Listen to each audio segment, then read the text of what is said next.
Hello, everyone, and welcome to the Alliance Against Violence and Adversity's Webinar Wednesdays. I'm your host, Dr. Sarah Yursich. With Ava, I'm an early career researcher and lead on the webinar series alongside my amazing colleagues, including Jason, who's here with us today.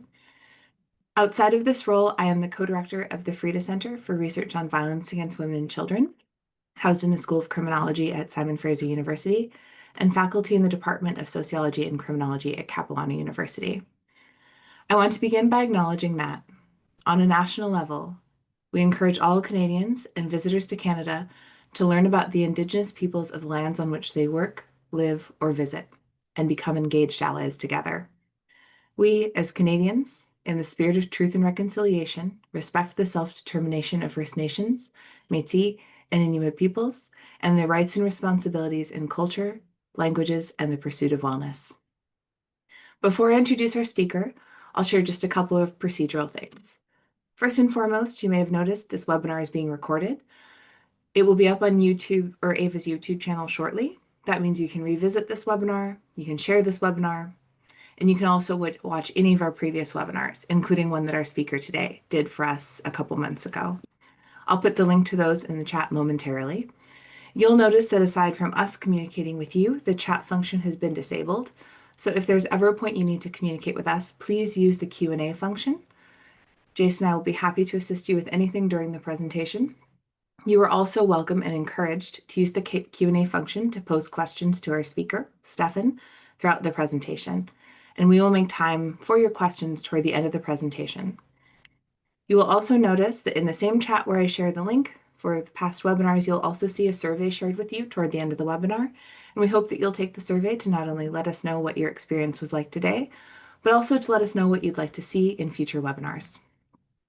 Without further ado, the focus of today's webinar is shame to guilt and stalking, exploring two forms of intimate partner violence among sexual and gender minorities and women living rurally. We are joined today by Stefan Kurbatfinski from the University of Calgary. Stefan is a fourth-year doctoral student in the Department of Community Health Sciences in the Cummings School of Medicine. He is committed to conducting research that targets and identifies health disparities among families experiencing vulnerabilities, with emphasis on sexual and gender minority groups.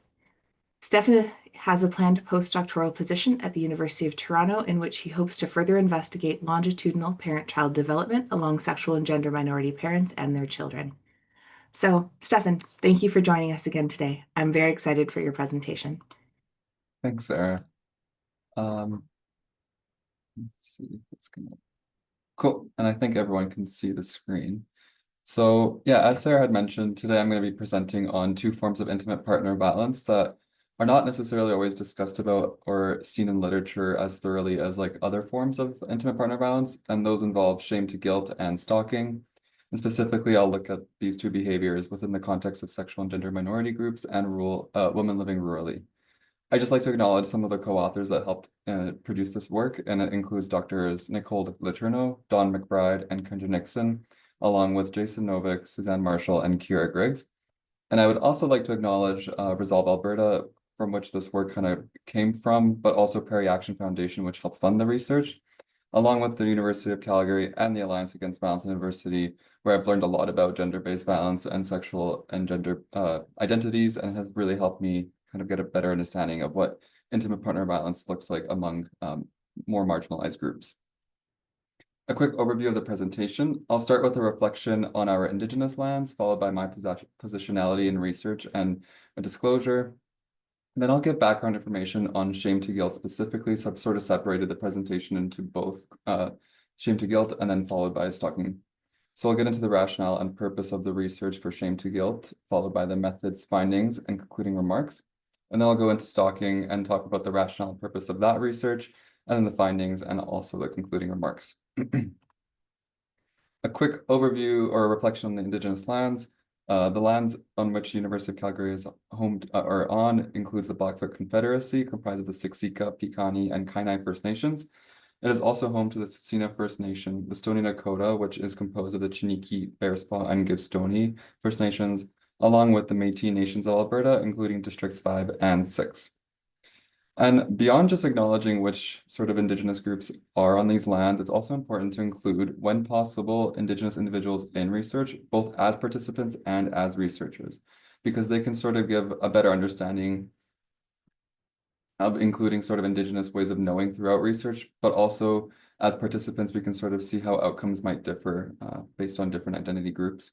Also, even if Indigenous individuals are included as participants, they should also be able to support the work in developing the research so that we can make sure that their experiences are being captured correctly or more accurately. Also, it's important to reread the 94 calls to action, as it is a really long document and it can be kind of hard to remember everything. So rereading it, a few times in the year can really help solidify our understandings of what's sort of outlined within that document.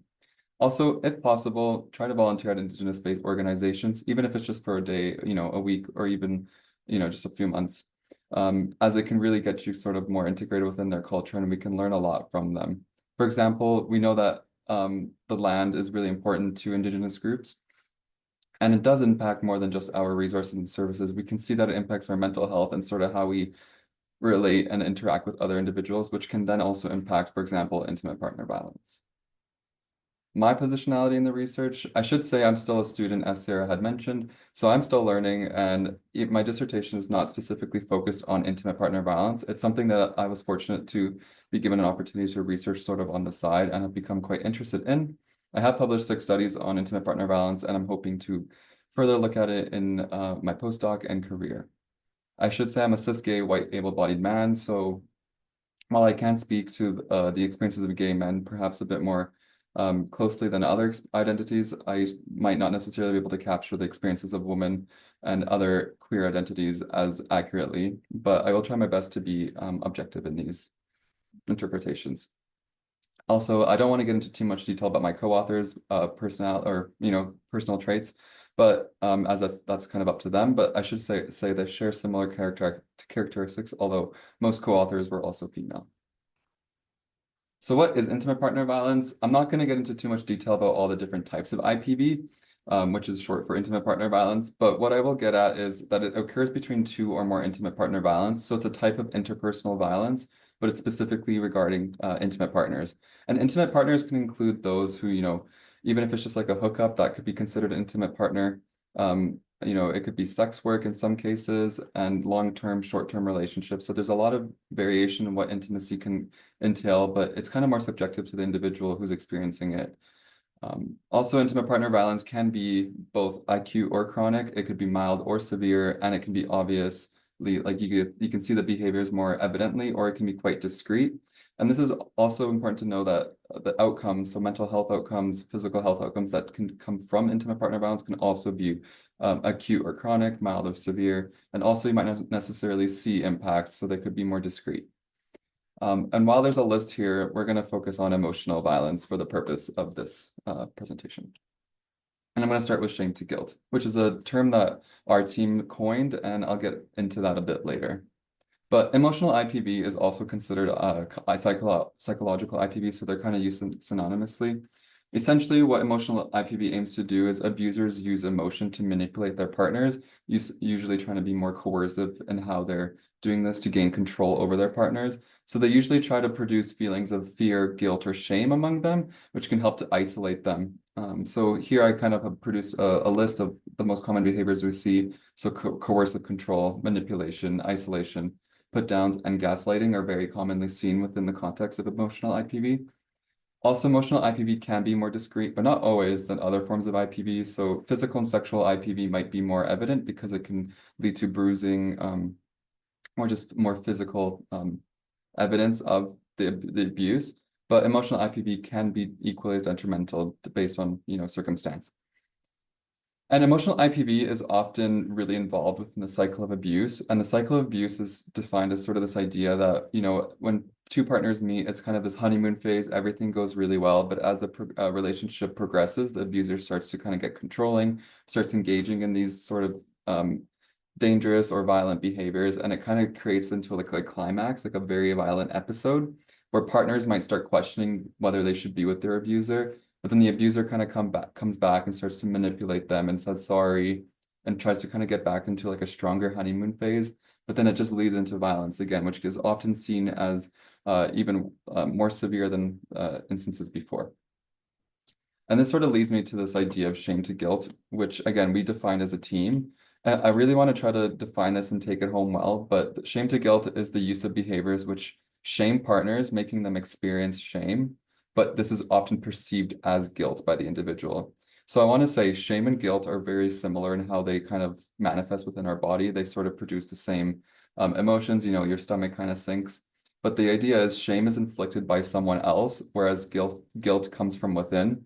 So, you might start feeling sad about something that you did, but that's because of you. No one's telling you that you did something wrong. It kind of comes from within, whereas shame is someone's telling you you're doing something wrong. So abusers can be really smart and try to tell their partner that they're doing something wrong to make them feel guilt, although it is shame. So people who don't necessarily or can't necessarily see the difference might start blaming themselves and think that they're in the wrong, even if it's the abuser.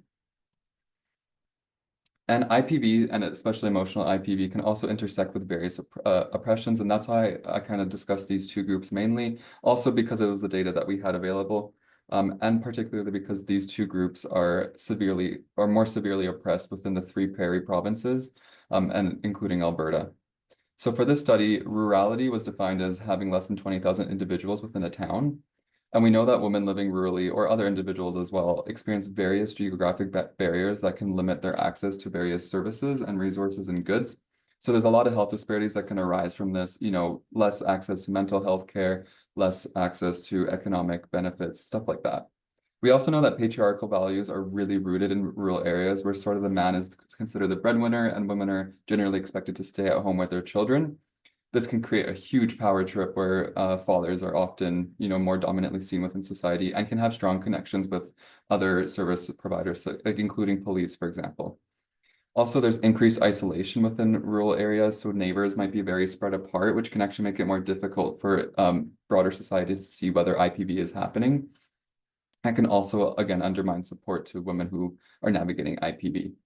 Sexual and gender minorities experience a lot of oppressions and discriminations, which can reduce their quality of life. And this is really well elucidated through their minority stress model.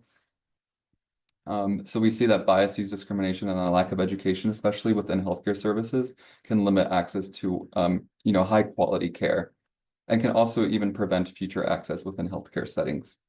There's also an emphasis within sexual and gender minorities regarding trauma and mental health impacts. And, trauma and mental health can really get intertwined within intimate partner violence and undermine the health and quality of these relationships and even exacerbate the risk of intimate partner violence. And just a quick overview of who's kind of encompassed within the SGIM community. And I'm only going to go through these identities because these are the participants we were able to recruit. So initially we used the word two-spirit, although now there's been kind of a push towards indigiqueer, and that's because while indigenous folk might identify as being two-spirited, they might not necessarily align or want to self-identify with the as sexual and gender minority sort of community. So indigiqueer is more of a term now used to encompass that. So, indigenous individuals who are part of the sexual and gender minority group might want to identify as indigiqueer. Lesbian individuals are those who are attracted to, is a female that's attracted to a female. Gay is males that are attracted to males. Bisexual, we see that there's sort of this interest in going for an attraction towards both males or females. Trans individuals are individuals who kind of change their sex or gender identity from like differently than what they were assigned at birth.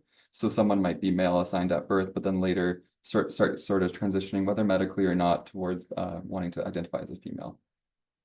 Queer are individuals who sort of don't necessarily identify with a specific gender. So they're kind of throughout the spectrum for them, gender is more fluid and they don't really see like any male and female, man or woman, it's kind of all blended and they sort of identify with all components.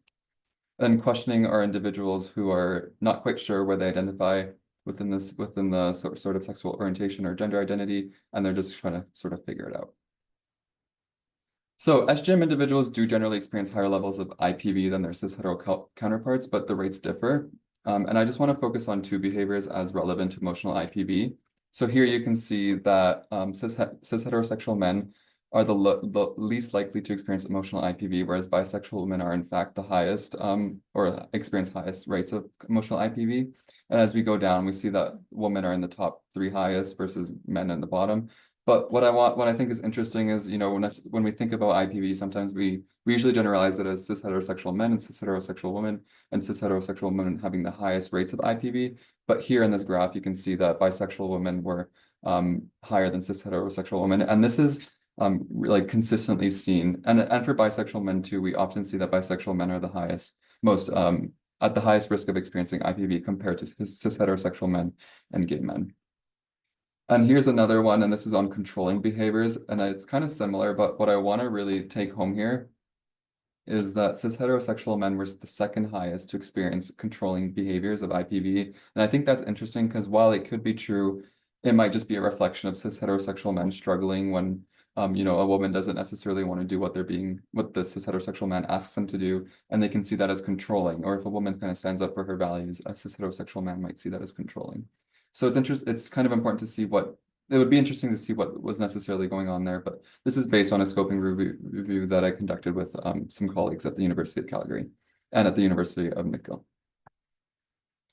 So on the other hand, rural women, we see, again, as I mentioned, all those geographic barriers. In one study, it was shown that rural women experience higher prevalence of IPV than urban women. However, psychological IPVs appear to be similar in prevalence among the two groups. So although psychological IPV might be equally as prevalent between the two groups, perhaps it manifests differently, and that's important to look at. Also, the nearest IPV resources for rural women were actually 3 times further than those for urban women. So that's going to be quite alarming when someone's seeking help, especially in emergencies or crises. And again, patriarchal values kind of reinforce misogynistic ways of living within society. So again, because male perpetrators might have stronger connections with certain providers, such as police might be less likely to trust women or believe what they're saying and kind of team up with the men. And that can be, again, really, really bad for when someone's seeking help for IPV, especially in emergencies. And here, this is kind of just a brief, I just kind of circled areas where rural regions might be more likely to occur within Alberta. This is not necessarily accurate. And there could be some non-rural towns within these boxes, which is kind of a good spread to see. Yeah. So the rationale for research, as I mentioned, help seeking is generally lower for both groups, rural women and SGM individuals. And it can be undermined due to a lot of factors. So again, discrimination, biases, geographic barriers. And in general, both groups kind of have this minority stress experience. Also, before we had kind of done this paper, I'm not necessarily sure if there's been a lot more done, but there wasn't really just like a paper that specifically looked at these two behaviors and gave a list of different types. I remember trying to cite certain things and it would just be difficult to find. So we thought this was a good paper to write because it kind of just gives you an exhaustive list of all the behaviors that we're seeing. And also, just most importantly, when we were reviewing the transcripts to begin with, we saw that this behavior was a very emergent and prevalent behavior.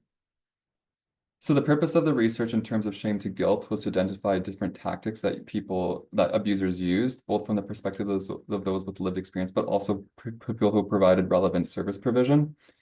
So we also wanted to describe the intended goal of the shame to guilt behavior. And here you can see it was published in the Women's Health Journal. Here's a QR code if you're interested in looking it up. It is open access, so you should be able to access it no problem. There's also a link here. I've been told I usually go by pretty quick when I put up the QR code, so I'll wait like a few seconds here for if anyone's interested in scanning it. But I also believe this will be shared if you just let us know. I can also share this to you. So the methods for this paper, it was qualitative in design. It was derived from a larger mixed methods report. So in this one, we focus on Alberta, but in the larger report, we actually looked at all 3 prairie provinces, so Saskatchewan, Manitoba, and Alberta. Participants were eligible for the SGM group if they self-identified as an SGM, were at least 18 years of age or older, experienced the IPV within the past 10 years, reside in Alberta during the incident of abuse, and did not live with their abusive partner anymore. Similarly, this was kind of the same thing with rural women, except we saw that they had to self-identify as a woman, of course, and also live in a town of less than 20,000 persons during the abusive relationship. And then service providers, I didn't write it down here, but service providers were allowed to participate if they just provided some sort of service provision to either group. We collected the data through semi-structured interviews, and 4 of us actually conducted the interviews. So we used a handheld device to record them, and I think I think it was done over the phone. And then we uploaded them to a OneDrive that was secure and then manually transcribed them. But we also received ethical approval to also use an AI platform to transcribe, which did a pretty good job, but we also did review them just to make sure that they were accurate. We used thematic content analysis to analyze the data using Deduce. So we managed it and analyzed it through that software. And it's quite a good software, so I do highly recommend, although it is paid, so it's not free. 3 of us did conduct analysis, and we just tried to find a major topic, which was one of them was shame to guilt. And we found 7 main themes, and I'll go through them in order. But here's a quick overview of the demographic distribution of our 2 samples. So for the SGM group, we see that there was a slightly mixed composition of ethnicity, although it was mainly white dominated. In terms of sexual orientation, there also is a bit of a distribution, but it's mainly lesbian, bisexual, and other individuals. These were all self-identified. Along with gender, also self-identified. We see quite a big mix of individuals, which was great. For children, we did not ask if they had any children. That was because we did like a preliminary survey before, and it didn't really emerge as an important concept for SGM groups. For education, annual household income, and employment status, we also see quite a bit of a mix for the SGM groups. For rural women, they were almost all white except for one individual who was Hispanic. All of them identified as a cis woman. It's interesting because for rural women, we saw that 36% had 0 children, but also more than half of the sample had at least 3 children. And you can start to think about how that might have maybe impact their intimate partner violence journey in terms of help seeking and just escaping the abuse. For education, most rural women had an undergraduate degree or college diploma. And for income and employment status, there was also a bit of a mix. Service providers, very quickly, we had 24. So 8 came for the sexual and gender minority study, and then 16 came for the rural woman study. For SGM service providers, most of them were in their role of service provision for 5 years or less. And for rural women, most of them were in their role, were in sort of like a director or manager role, so kind of higher up in their company or organization. And they did have a range in terms of how long that they were kind of there in their organization. So the first theme was shaming identity in relation to gender and sexual orientation. So for rural women, we saw that sexual activity was sort of seen as like a woman's duty, which is kind of just heartbreaking, of course. But this quote kind of really reflects this well. It turned into sexual abuse where he demanded that I perform my wifely duties, which was whatever he wanted and whenever he wanted. And if I did anything to step out of line, he would use it against me.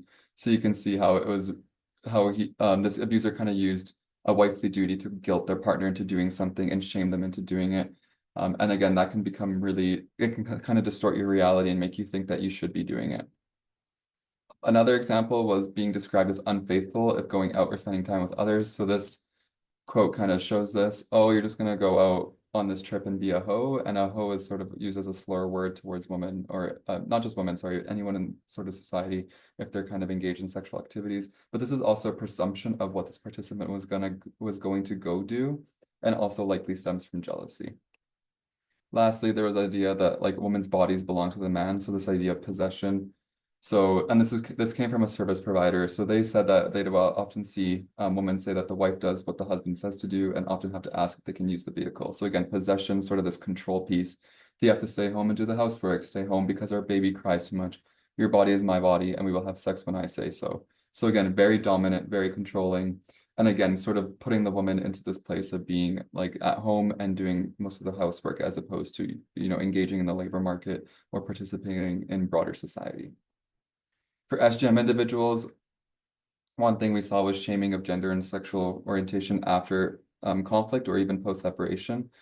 So this participant was actually getting lunch with her brother, and I believe she was in a woman-to-woman presenting relationship. So the ex-partner came back and didn't recognize that she was out for lunch with her brother. This was seen in like a picture, like a Snapchat or something.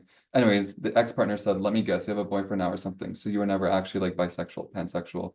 You're just faking it for attention." So there's this idea that individuals like this person didn't even understand what bisexuality or pansexuality means, because that means that you can be interested in both women or men. But also there's this idea that gender and sexual orientation have to be static when they can be fluid in nature.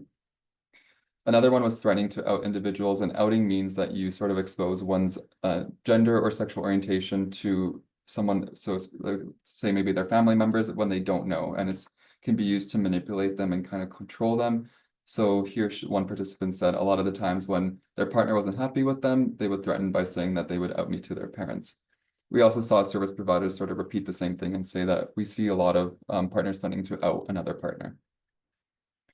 The second theme we saw was emotional and sexual manipulation. So for emotional, we saw a lot of gaslighting. So quotes such as, "Why can't you just take a joke? I told you so. Don't you love me?" And that can be very manipulative and really kind of question what a partner feels like they're doing and kind of put the abuser in control. It could also extend post-separation. So it didn't only happen during the relationship. This individual said that they were at a birthday party, and then the ex-partner came to the birthday party and kind of pulled her aside, and this participant explained how there was something that she didn't agree with. She didn't like the way something was being handled, but the conversation turned into a me thing. "I'm the problem here. I just need to do this thing. He's wanting to take my daughter out. I should feel lucky," all this stuff. So again, really trying to manipulate the partner to kind of have access to their partner and make her feel shut down. There's also shaming of independence. So as I mentioned, a lot of times abusers want to control their partners. So they might shame their partner's independence to kind of have them move in with them or kind of, control their finances. In this case, the partner said, or the participant said, "And so we were shamed. I was shamed and guilted for basically choosing to live alone or having my own independence." Again, this can be quite dramatic and can really influence how someone navigates life. I'm sorry. And then for sexual manipulation, some abusers would get mad to try to have sex. This is just seems really childish, to be honest, but here you see this quote where it says that he would have tantrums about like sexual stuff. If he didn't get sex or he didn't get oral sex, it was easier to just get it over with rather than him throwing a fit for 3 days. So, using anger to sort of have their partner give in and have sexual activities, which is again replicated by a SGM individual who said giving in because they won't stop. Also, sex can be sort of the apologies that abusers seek. So this woman talked about how she was guilted into doing lots of things, and she did contextualize it in the sense of, to make it better, she had to have sex as an apology. Service providers sort of reflected similar quotes, but a bit differently. So here you can see that there's this idea of putting someone down. So abusers are really, really good at making someone feel weak and low self-esteem.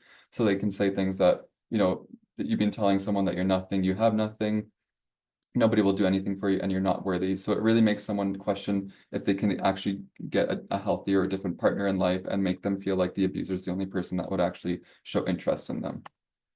Also, there is this kind of interconnection between the abuser and their role in community. So if abuser was really, really well seen in the community and actually seen as an important figure, they might be afraid, an individual might be afraid to seek help because they are worried about the status of influence that the abusive partner might have. And that kind of replicates this idea of, men within rural towns who might have a stronger presence and prominent presence within the community, and that can affect how women then seek help and whether they're trusted or not. One theme was threats of death by suicide, which was really quite sad, especially when you would listen to the interview itself. And it might have it predominated among the SGM individuals, and this could be stemming because of a lot of mental health issues that individuals within the SGM community experience. And it's not to blame SGM individuals because a lot of these mental health problems arise from inequities within society. But it was quite alarming. So we also did see it among rural women, though. So one woman did say that he held a gun to his own head and threatened to kill himself, which I suppose swayed my decision to seek help, because then I was convinced they basically convinced themselves that they were to blame because their partner was trying to kill themselves. One of the SGM individuals said that it was really hard to leave him because every time I tried to leave, he would threaten to suicide. And a service provider sort of emphasizes why this can be so profound. The thought of having someone die because of your choices, that's absolutely overwhelming. So it makes sense that people in these scenarios, even if they know that their abuser is not in the wrong, is in the wrong, it's really hard to like leave them when they're starting to threaten suicide, because then they might feel responsible for someone's death. This was a bit of a more extreme incident, but this participant actually had her child pass away due to death by suicide. And the abusive partner sort of used that knowledge to make them feel even more guilty. So, she said this really well. He said it would involve people, and like, you can't place this on me because you knew my son committed suicide, so he knew where to get me with certain things. So, like I said, the abuser knew how to kind of pull on her heartstrings and find a way to make her feel even worse about his threats by death of suicide to keep connection with her. Theme four was a cycle of abuse, and I kind of defined that at the beginning, but also trauma bonding, which is sort of connecting with someone because of you feel bad for what they're going through, or you both have sort of similar experiences that you feel like you can relate to. And it's kind of involves mainly vacuous apologies. And what I mean by vacuous apologies is sort of fake apologies or apologies that aren't truthful or are just repeated, the behaviors are repeated again. This was predominantly experienced within by rural women. So one thing was begging and false promises. One woman said, "What could he do to get for me to come back?" He even said, "I will do counseling." But what's really funny in this instance too, not funny, sorry, it's quite sad, but it's just interesting because the abusive partner asked the woman to then pay for the counseling. So there's just this sort of disconnect between what the partner actually wants, the abusive partner is saying that they will do, but also what they're how they're kind of engaging in it and actually showing that they're going to follow through with it. Love bombing and gaslighting was also another thing that came up. So a lot of gaslighting and love bombing. And we put this, while we did have a theme on gaslighting, we put it under the cycle of abuse because it was sort of post-separation trying to reconnect, as I talked about after like an episodic event. So, a lot of apologies and love bombing after a breakup, and that was a way to connect. The silent treatment was another approach, which was also then followed by massive gifting and attention. So you just see this like almost crazy way of apologizing to win someone back over. You can also see that the cycle of abuse can happen in a much longer term cycle. So in this instance, after their ex-partner who had received a restraining order expired, they sent an email like 2 or 3 weeks later telling me all about her life and asking if we could be in contact again. If she could see my child and she feels like she would really benefit from it, and I would grow to appreciate her in my life. So this individual did not respond to the email, but you can see how this can be quite manipulative and really tie your heartstrings. They brought the child into the quote, tried to kind of make them feel like they owe their child this reconnection. And then the grooming is a really good way of just capturing everything I just said, but they try to get you back to that honeymoon phase. So you apologize, you forgive them, and then it kind of just happens again. And then you kind of feel more connected with them, and then it just happens again and again and again. And then can get really violent by the end. Theme five was kind of focused on parenting, and this was only talked about by rural women as we had discussed in sort of the demographic table. So we saw that some abusers would target mothers' parenting ability, expecting them to parent their child the way that the abuser wanted them to parent the child. So then it kind of becomes this self-reflection that maybe they're the problem, that they're trying to grow and learn. But in hindsight, this participant did say that what their abuser was asking of them was extremely unhealthy. This participant was also self-harming, so the abuser would use that against them and say that they were incapable of being a healthy parent. Fear of losing custody, we hear this very often, and this is also why a lot of times people won't seek help because they think that if they're being abused by their partner, they will also not be fit to be a parent. But again, those two things can be separate. Someone can be a really great parent, but also be experiencing violence from their partner. So in this case, many times that the abusive partner would threaten to take the kids away, and then this participant said, "There's no way I'm leaving my kids with you," which actually just shows really healthy parenting, and a lot of love for their children. Third one was abuser missing the child. So a lot of times we'll see abusers will say that they miss their kids as an attempt to guilt their partner back into contact again. And then a lot of valuing family. So while we might think that oftentimes people who are experiencing IPV want to just leave their abusive partner, it's not necessarily true. A lot of times they want to keep their family together, and they say that they don't love the behavior, but they love their spouses. The service provider also says, which I think is a really impactful quote, the ability for an individual who is experiencing violence to blame themselves is unbelievable, and their partner reinforces it for them regularly. So at that point, it becomes really hard to start believing that maybe you are a good parent if you've been told over and over again that you're a terrible mother or that you aren't capable of providing the right support to your children. Theme six involved the use of health conditions and faking illness. To me, this was a really interesting theme that came up that I hadn't necessarily thought about too much. But in both of these quotes, I won't read them, but what I'll mainly get at was one person faked a disability and the other one faked that they had stomach cancer. So these two individuals would, pick up more work, do more house chores to make their partner feel better. And if they asked something of their partners, then they would be guilted into saying things like, "I'm disabled and you're abusing me, you're an abusive caretaker," things like that. It then also impacted how they perceive their other relationships. Did they support their family members as much if they were actually sick? Things like that. Also, some service providers sort of talked about the implications of COVID-19 and how the regulations would be used to kind of control people who are being abused into not seeking help. Because if they went to the hospital, for example, they would say that you're going to get exposed to COVID and might, impact other people in your life. And then we also saw these two quotes are specifically or more specific to trans individuals, but shaming gender affirming medical care. So people would be ashamed about some of the medical care that they were receiving in order to be themselves, and abusers would use this very strategically. And then also impacts of transitioning. So when someone transitions, there can be impacts on sort of hormones and eating, which can lead to differences in bodies. So this service provider talked about maybe someone gaining weight, and then an abuser can use that to their advantage to shame them and then make them feel less desirable and maybe more attracted only to their abuser, or feel like that they're only able to get the abusive partner to have a relationship with. And the last one was the use of religion or faith. This was just two quotes. It was a bit of a smaller theme, but we still thought it was important to discuss. So for one woman, claiming Christianity ended up in lots of twisting of scripture and guilt, shame and condemnation. And it also really emphasized that, like, because of the religion, that they should be doing sexual activities as a woman. Another one was shaming gender and sexual orientation through religion. So the abuser actually got them involved in church and then sort of discussed how God held them to these standards.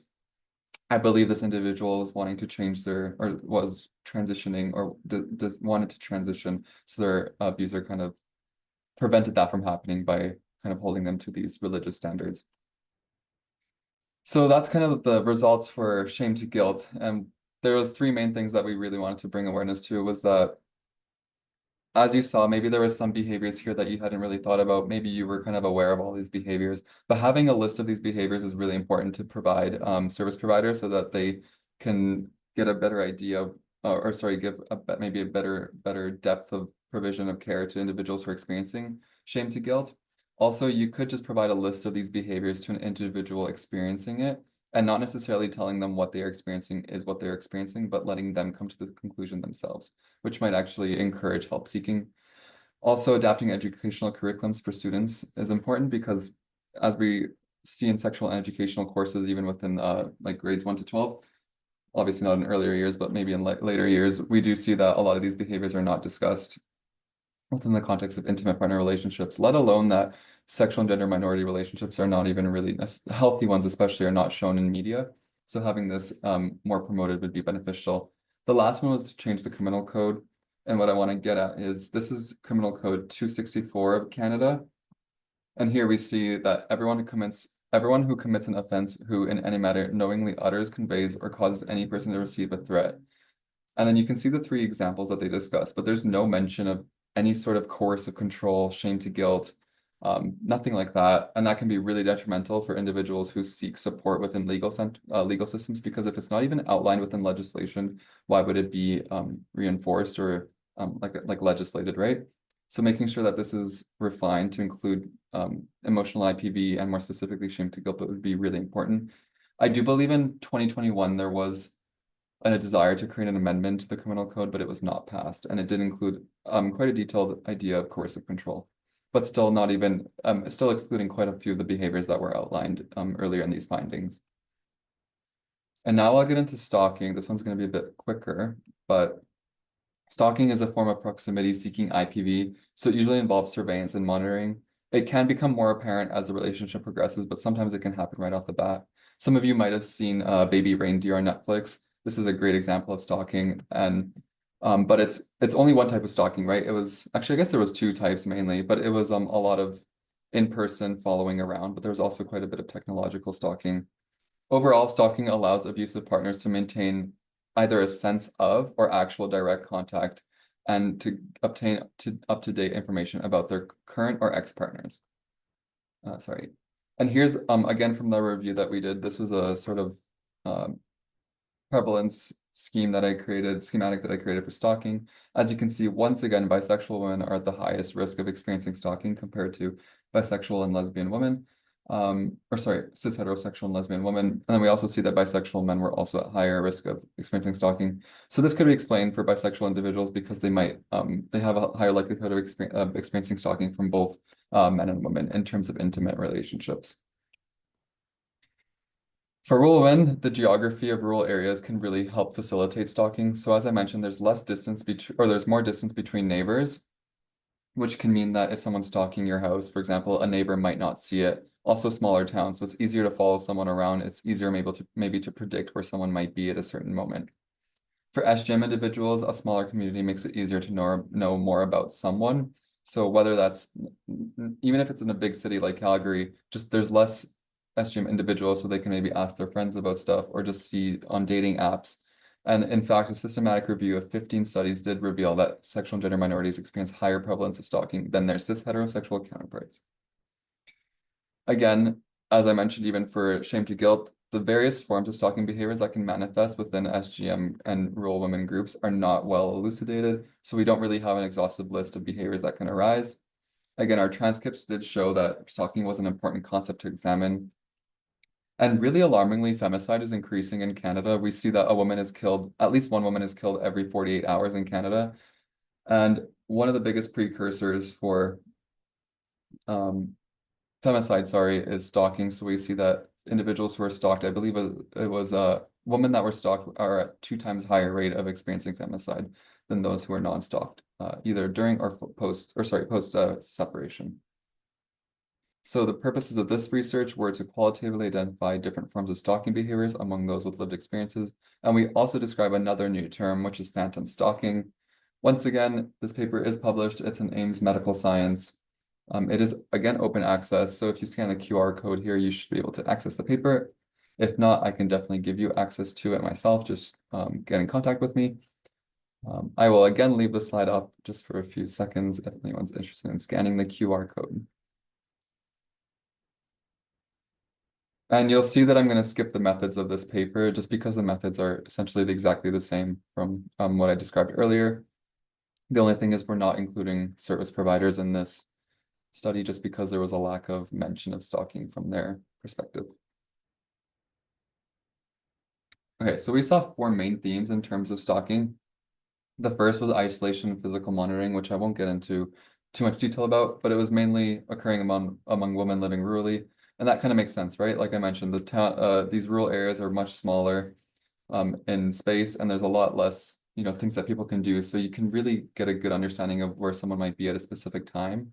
Also, because police are so intertwined again with men, in terms of stalking, a lot men can often get away with following their partner without getting in trouble. And we did see this a lot. Like individuals would be seeking help from police, and then they would just get neglected. They would be told that it's not true, and they would just believe the male abuser. A second theme that came up was the use of technology, and this predominated among SGM individuals. So a lot of SGM individuals explained how they were cyber stalked by their partners, whether through Snapchat, whether through just adding chips to their phone or turning on location services on the phone without the partner being aware of it. Also, one thing I should note is there's a lot of dating apps that SGM individuals access that can share locations, including like Grindr or Tinder. And these dating apps can actually get really accurate sometimes in terms of where someone's location is. So it can be really worrisome in terms of stalking, and can also facilitate stalking. The third theme was ineffectiveness of legal systems, especially particularly in the context of stalking. So one thing was we saw restraining orders were actually not that helpful in preventing stalking, especially when they were in the court. So what happens when two abusive partners in the court? One woman talked about how when she was sitting in court waiting for to go into the courtroom, their abusive partner sat like diagonally away from them on a bench and just stared at them very aggressively. But again, how does a restraining order come into play there? Is it are they allowed to be in proximity to each other in a legal setting? So things like that need to be reinforced.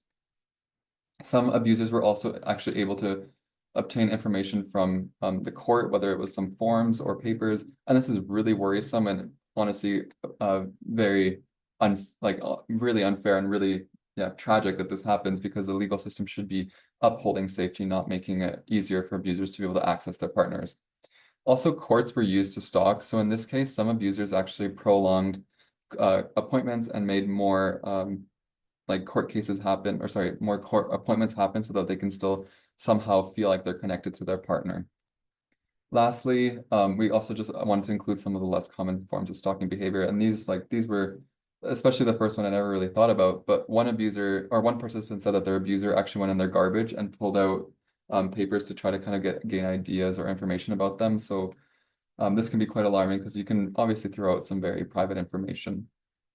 And also, some individuals use a third person to obtain information about their partner. So whether this was informally, they used a friend to ask the person what's been going on so that the abuser could learn more. But it also did happen formally. So a doctor actually ended up telling an abuser information about their ex-partner who came in, saying that they were worried for them, and then learned more about them and what was going on, which then exploded into a violent episode, actually.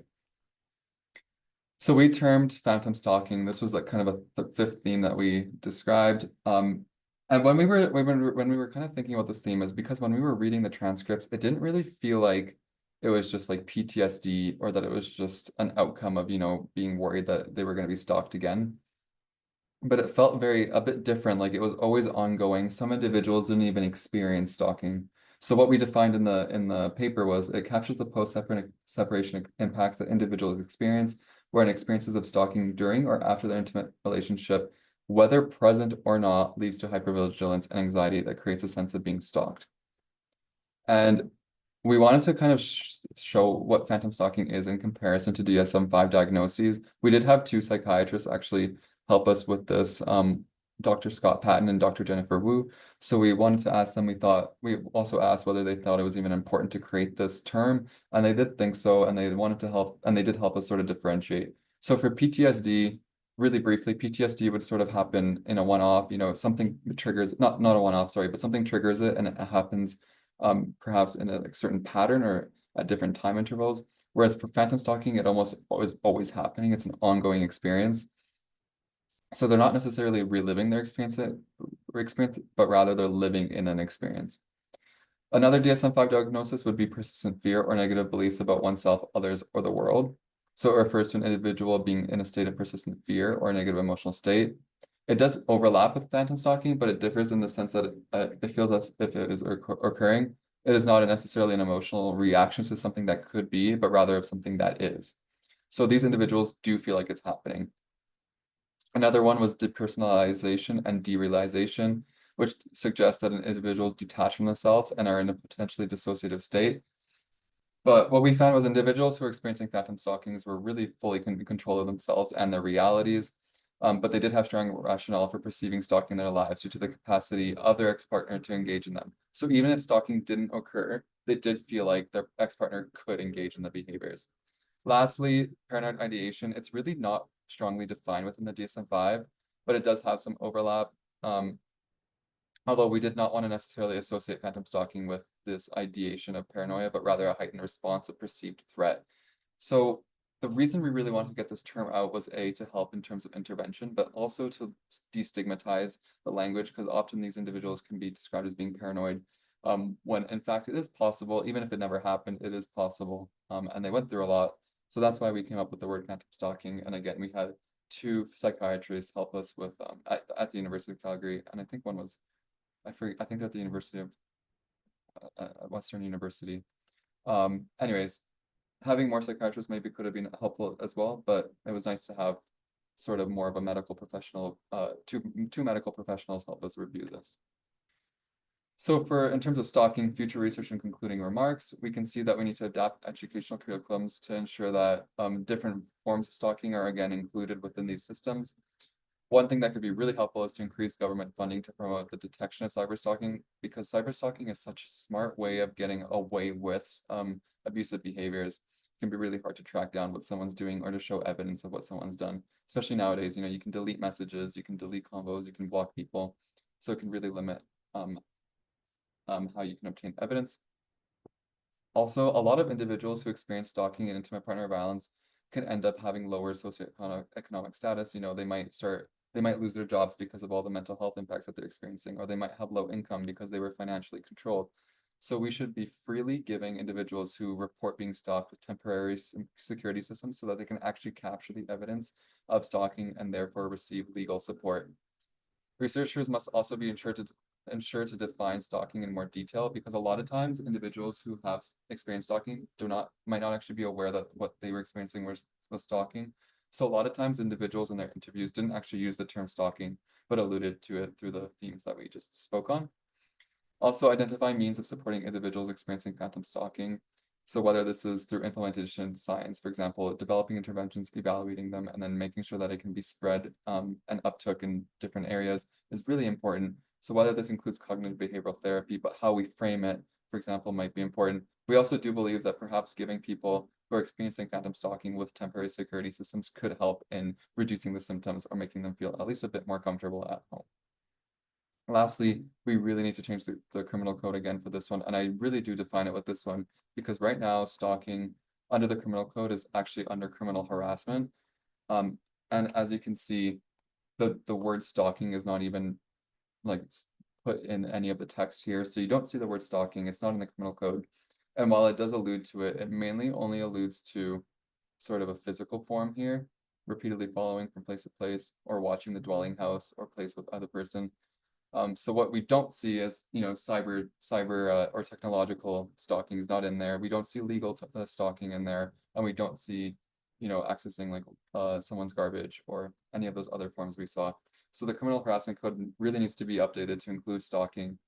Or I argue that stalking should maybe be on its own because harassment and stalking are different. Harassment's a repetitive behavior that is intended to cause harm or to sort of make someone feel negative emotions, whereas again, stalking is actually more of a monitoring surveillance form of behavior that aims to gain information about others that they are no longer dating or in a relationship with, although it can also happen within relationships. And that brings me to the end of the presentation, and I open the floor to any questions.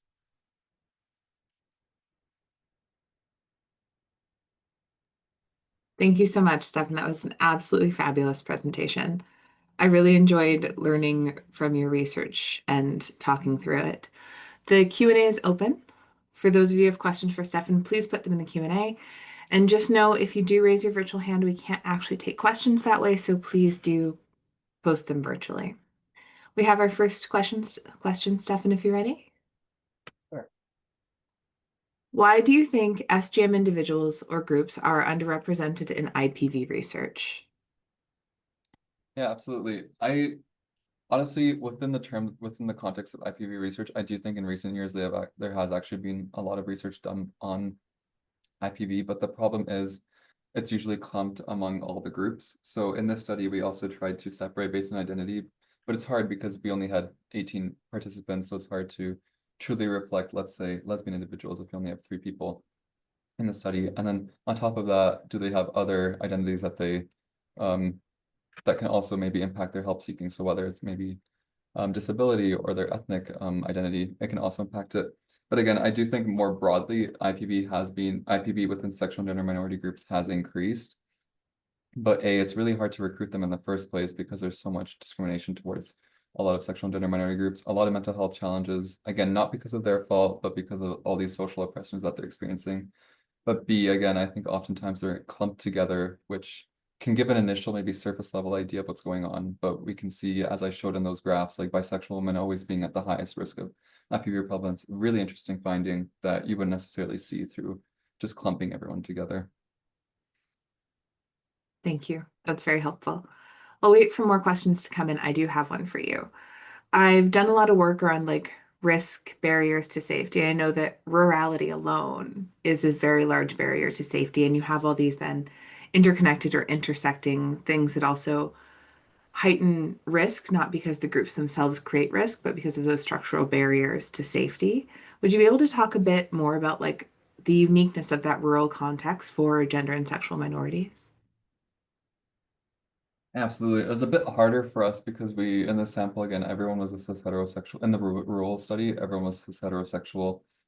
But I guess one of the participants from the sexual and gender minority group sample, they started off in a bigger city. And then, so their abusive partner had kind of pulled them to their family home, which was in a rural area, to again, probably isolate them and try to disconnect them from their family and friends. And it became really complex because there was a lot of, like the services already aren't necessarily geared towards cis heterosexual women. Again, it really is directed towards cis heterosexual men sort of having power within the community. And already I, I don't want to like sort of say that it's the same everywhere, but generally rural areas might also have more of a cis heterosexual way of knowing and maybe more traditional views. So sexual and gender minority groups might already be more alienated within these areas. So experiencing IPV, I do say this in a way like abusers can be, or it's very smart for abusers to bring their partners into these more geographically isolated areas, although it's obviously very negatively impacts individuals who are experiencing the IPV because there's less support to be able to access, let alone supports that are gender affirming and sexual orientation affirming. But yeah, it's kind of hard to say. Like I don't want to. It's hard to say because again, we didn't necessarily see many sexual and gender individuals who were in the rural women study. But I think that I truly think the connections you're drawing are so true in terms of like all the barriers they experience in larger communities, let alone what the rural context adds. Yeah, I will say we also did see discrimination from like we already see it in urban areas that SGM individuals who are accessing supports would be discriminated against. One woman had experienced rape, and the doctor said there's no way that you can be raped by another woman. Like that's just not possible. You can't have sex.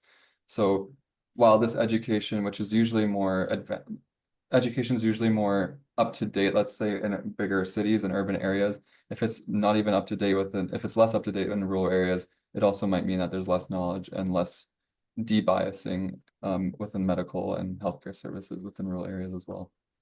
I would imagine I've heard very similar things for like police reporting, even in larger areas like Vancouver, where I'm located, where if it's not a heterosexual couple, oftentimes they might not put it as a K file or a violence file with the RCMP, and they might just consider it like general abuse. Or I know that's a problem with files, at least in my region, I think probably across the country in some way.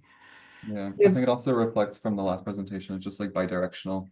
Often police just don't even know what to do in that instance anymore, so they just turn to saying, "Oh, well, it seems equal." So, yeah, absolutely. And that was a fabulous plug for the past presentation. I do hope people will go and watch. oh, We have a couple more questions. So someone says, awesome presentation, Stefan. I was wondering if you have encountered in your research where people experiencing or who have experienced stalking have become recluse or reserved physically or technologically detached from their social networks due to their negative experience.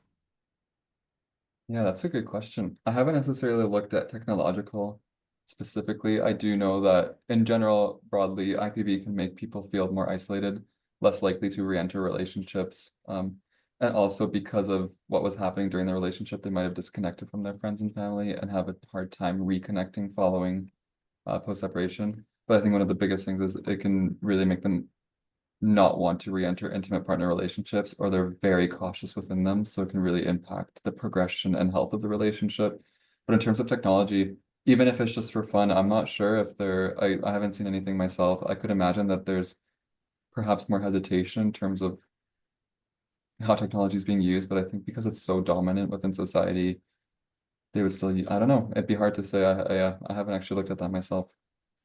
But it is an excellent question. I think it's something we can all kind of think about as we move forward with research in this area. And then the one last question we have, although the floor is still open for those of you who want to pop questions into the chat box, is what did you find most surprising in conducting this research? Hmm.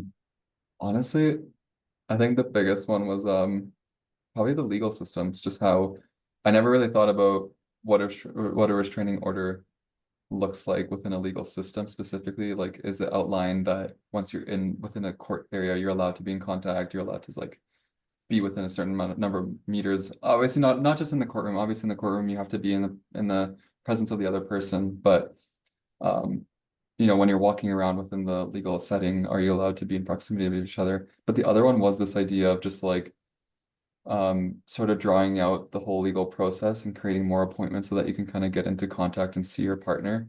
Whether that was actually their intention or not, that's what a lot of the participants felt like had happened, and it's quite alarming. And also just like, yeah, the effectiveness of these protection orders, they were just really not like there wasn't much follow through with them, even if they were what's it called? Like if the abuser didn't follow through with it and the participant reported it, it wasn't really there was nothing much that came out of the report. It's an interesting thing, and we run into it with laws and stuff too, right? Where it can be said that this is what can or can't happen, but how it's enforced is what matters. Yeah, and I think like I mentioned, I showed you both of the criminal codes, and it's 2025, and we don't even have the word stalking within the context of violence, and we don't have like the more general IPVs really just focus on physical and like threats. There's nothing really about emotional or coercive control.